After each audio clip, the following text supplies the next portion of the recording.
totalement solidaire de l'ensemble de mes collaborateurs. Donc c'est pas moi, celui qui cherche à faire mal à un collaborateur, faut pas taper à ma porte, il faut taper ailleurs. Le responsable libéral faisait face aux enquêteurs dans le cadre de sa gestion du plan Jaxaay. L'ARMP avait épinglé ce programme sur plusieurs aspects de sa mise en œuvre.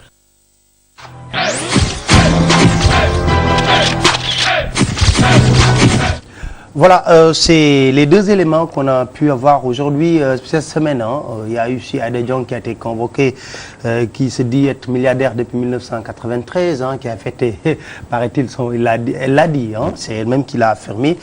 Alors, une première réaction par rapport à ces deux éléments que vous avez regardés, Ibrahim. Merci beaucoup, Papa Lénian. Franchement, je vous remercie pour votre invitation. Permettez-moi également de saluer tous les Sénégalais qui sont ici au Sénégal ou à l'extérieur et toutes les personnes de façon générale qui suivent la 2STV. Saluer également mon frère et ami Cheikh Tidiane Dièye, avec qui on a partagé beaucoup de combats dans ce pays. Pour ma première réaction, je pense sur l'élément d'abord de El Hadji Amadou Sall. Je pense que je l'avais dit quelque part que certes ce qu'il a fait n'était pas du tout à saluer. Quelle que soit la personne, quelle que soit sa position, qu'il soit président de la République, qu'il soit chef de parti, je pense qu'il y a cet mot quand même qu'un responsable ne doit pas sortir de sa bouche. Et ça ramène simplement le débat fondamental, le débat constitutionnel qu'on avait eu à poser il y a quelques années sur la distinction dans la Constitution, surtout de la fonction de président de la République et de la fonction de chef de parti. Absolument. Je pense que c'est un point fondamental qui a été discuté à plusieurs reprises et à plusieurs niveaux. Au niveau des assises nationales, au niveau du forum civil. Il y a une décision des assises nationales. Oui. Bon, jusqu'à présent, qui tarde à être respecté. Parce qu'on dit que le président même a dit qu'il ne va pas accepter cette décision. Il ne va pas... Oui, mais le problème est que même s'il n'accepte pas, le problème va encore revenir. Parce qu'il y aura d'autres personnes également qui vont lui dire certains propos, quand même, qu'on pourrait éventuellement, nous, profanes, qualifier d'offense au chef de l'État.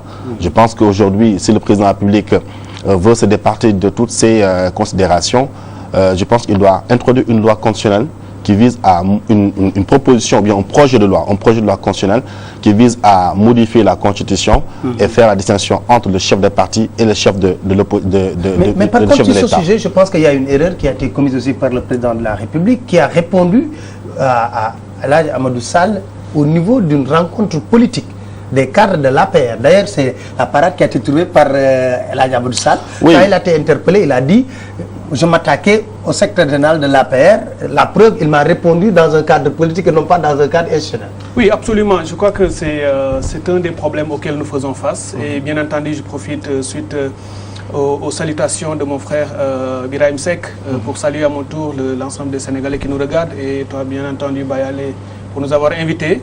Et évidemment, ce qu'on constate aujourd'hui au Sénégal, c'est une sorte de mélange des genres.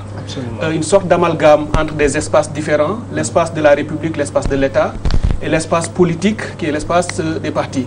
Bien entendu, au niveau des assises nationales, cette question a été évoquée, traitée de long en large. Et de très bonnes propositions ont été faites, qui attendent d'être appliquées justement. Et je crois que le président de la République, signataire de la Charte des assises nationales, devrait en faire l'une de ses priorités. Sauf qu'il a très bien précisé qu'il a été élu pour massifier son parti. Non, alors ce sont des logiques politiques, mais je crois que poser l'acte de signature des assises nationales, il y a l'esprit et la lettre des assises nationales. Les assises n'ont pas pu couvrir tout l'espace de la réalité politique et de la République au Sénégal, mais il y a des choses que je pense un leader, un président de la République peut comprendre et essayer de pousser sa société à aller dans ce sens parce que ce sont des choses très positives. Et la réplique de El Hadji Amadou Sall, qui est une parade politique, a été de dire j'ai parlé à un leader politique, à un dirigeant politique plutôt qu'au président de la République. Et l'autre problème que ça pose, à mon avis, qui mérite d'être traité de manière appropriée, c'est la relation entre le pouvoir et l'opposition dans notre pays. Cette relation n'a pas encore été vraiment discutée et traitée. J'ai dit récemment que notre opposition, on doit lui reconnaître un statut, on doit lui reconnaître, disons, son existence, à la limite légale, mais au moins une certaine légitimité d'être une opposition sérieuse qui soit invité dans la gestion, dans la conduite de certains nombre de dossiers dans l'État, mais encore faut-il que cette opposition soit une opposition responsable. Vous savez qu'il y a des pays comme le Canada où le statut de chef de l'opposition peut même accéder à certaines informations stratégiques dans la conduite des affaires publiques. Et il est associé dans la gestion de certains dossiers. Mais bien entendu, ce sont des pays où les leaders de l'opposition ont une responsabilité qui ne les amènerait pas ou qui ne les mettrait pas dans des positions comme El Hadj Amadou Sall, où on traiterait un président de la République, même si on le considère comme un chef de parti, on ne peut pas avoir ce genre de discours. Ce n'est même pas courtois. Ce n'est pas courtois, ce n'est pas l'image non plus. Ce n'est pas l'image qu'on veut donner aux jeunes Sénégalais qui justement font de ces hommes politiques des modèles. Voilà, oui, tout à fait. Oui, Papa, oui, vous savez, l'argument selon lequel le président public veut conserver son poste de chef de parti, en même temps chef de l'État, pour massifier son parti, je pense que ce n'est pas un bon argument pour un chef d'État qui est né après les indépendances comme le président Macky Sall. Vous savez, je pense qu'il faut savoir faire une lecture. D'ailleurs, il n'a pas été élu pour massifier son parti, pour gérer la République du Sénégal. Hein. Je pense pour faire une lecture objective de l'histoire politique du Sénégal. Tous les régimes qui ont eu à tenter de massifier le parti sont tombés. Regardez ce qu'a fait le président Abdoulaye Wade au début. Au début, ces transhumance a également été terrorisé, je pense, par le chef de Idrissa Seck en tant que tel, à travers les audits d'ailleurs, où il a tenté quand même de mettre la pression sur certains dirigeants pour quand même massifier le PDS. Aujourd'hui, on sait ce que cela lui a valu, non seulement, mais également ce qu'a valu le Parti démocratique sénégalais. Je pense qu'aujourd'hui, le président public doit tirer au clair, enfin, doit tirer également une bonne expérience de l'histoire politique du Sénégal et sache que même au deuxième tour, l'élection présidentielle passée, le président public, le président Macky Sall, a eu 26% au premier tour. Il ne faut pas l'oublier. Ce qui est un taux, le plus mauvais taux quand même pour un candidat. Deuxième dans une élection présidentielle au Sénégal. C'est objectif ce que je dis. C'est l'histoire politique. Voilà, ce sont les faits. Je crois que Wade avait en 2000 33%. Voilà.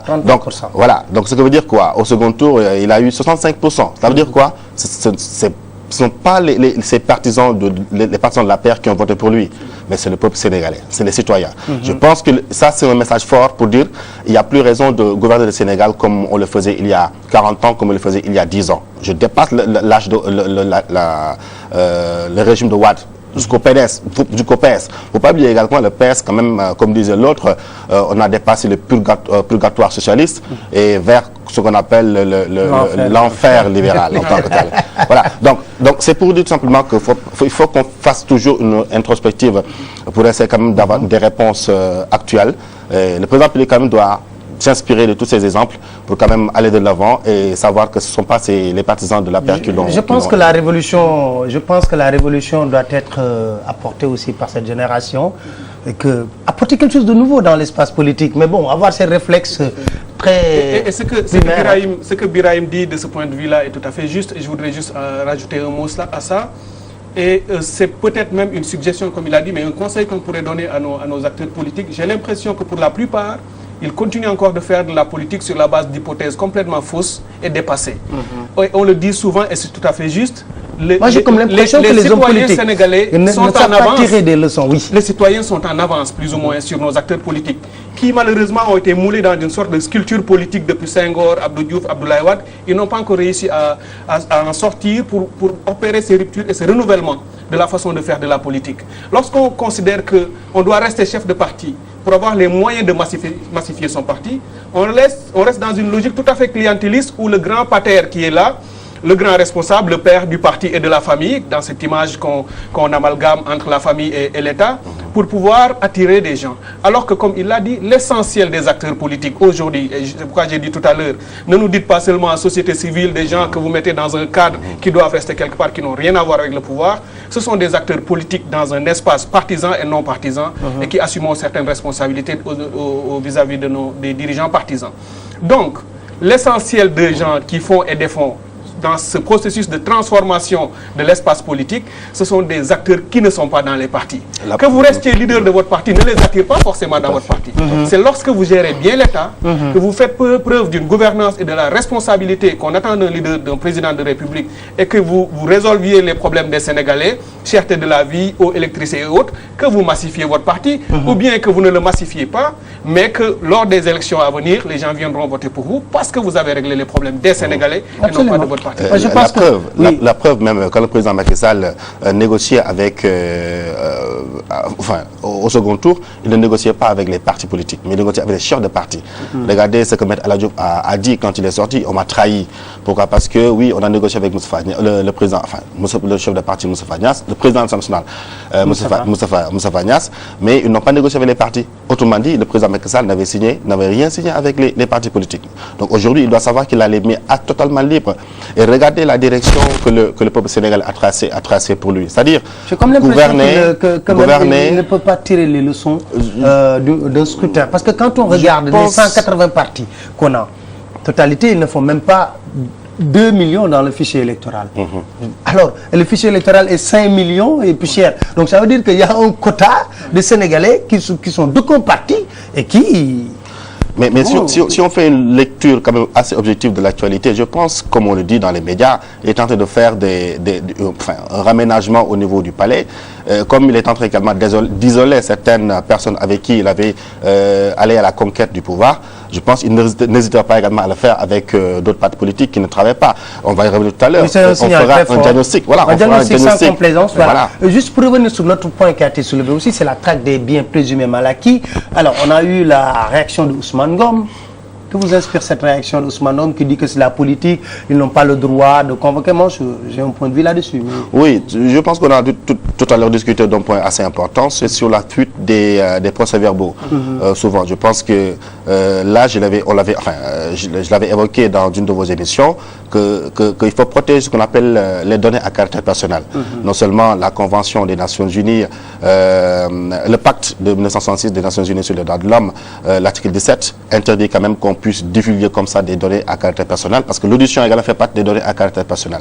C'est le cas également de la Convention 108 de l'Union européenne, qui est applicable au niveau du Sénégal, qui interdit la diffusion également des données à caractère personnel.